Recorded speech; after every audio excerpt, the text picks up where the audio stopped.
Dobrý den všem, já vás všechny moc zdravím na dnešní, respektive zítřejší, velmi bohulibou akci věnovanou duševnímu zdraví dětí a nejspíš nejenom dětí. Je to trochu ironie, ale moje vlastní zdraví mi bohužel neumožňuje se toho dnes, tedy zítra, s vámi účastnit. Což mě moc mrzí.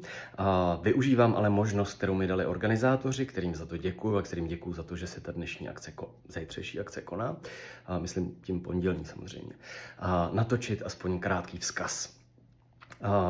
Kdybych tam s váma byl, tak bych vyjádřil radost nad tím, kolik vás tam teď je, a taky nad tím, že pravděpodobně nikoho z vás není potřeba přesvědčovat o tom, že duševní zdraví dětí a nejenom dětí je důležitý téma.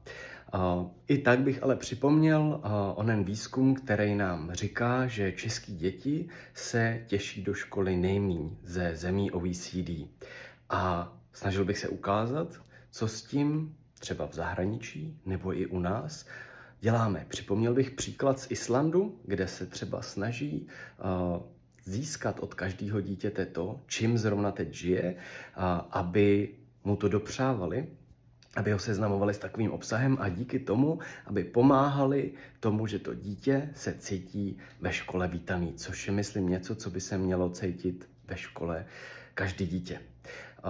Nemluvil bych jenom o zahraničních příkladech, ale chtěl bych vám ukázat i ty český a především bych vás chtěl navést na jednu výbornou publikaci od České školní inspekce, která se jmenuje Školy, do kterých se žáci těší.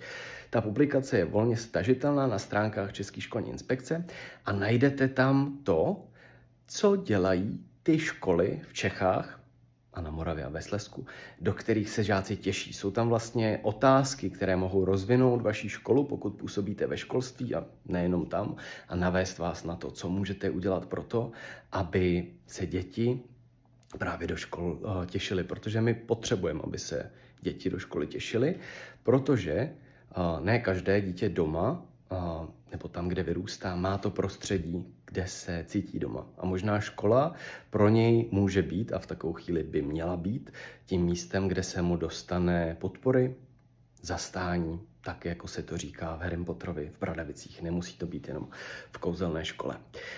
Kromě toho bych taky chtěl vyjádřit myšlenku, že aby děti se dobře postarali o svoje duševní zdraví, aby se to naučili, aby o něm mohli dobře mluvit, tak potřebujeme i my o tom našem vlastním s nimi mluvit. Nebát se ukázat nějakou slabost.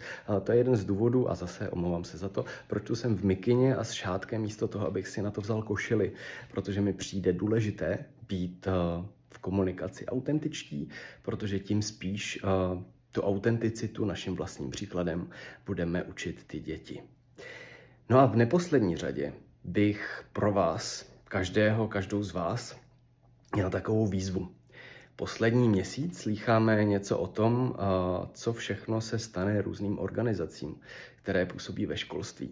A zvlášť tématu duševního zdraví, pojďme si to říct, že tyhle organizace všichni nutně potřebujeme. Nejenom ty děti ve školách, ale i my jako učitelé, ne my jako rodiče, ale jako rodiče. To, co každý z nás může udělat, kromě toho, že se pohoršíme na sociálních sítích, je, že podpoříme takovou organizaci. A tak bych na vás měl 2 prosby.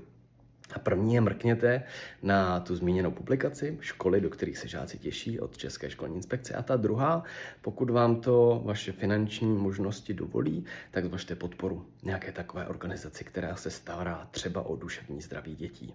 No a kromě toho vám přeju krásný konferenční den a ještě jednou se omlouvám, že tam s vámi nemohu být.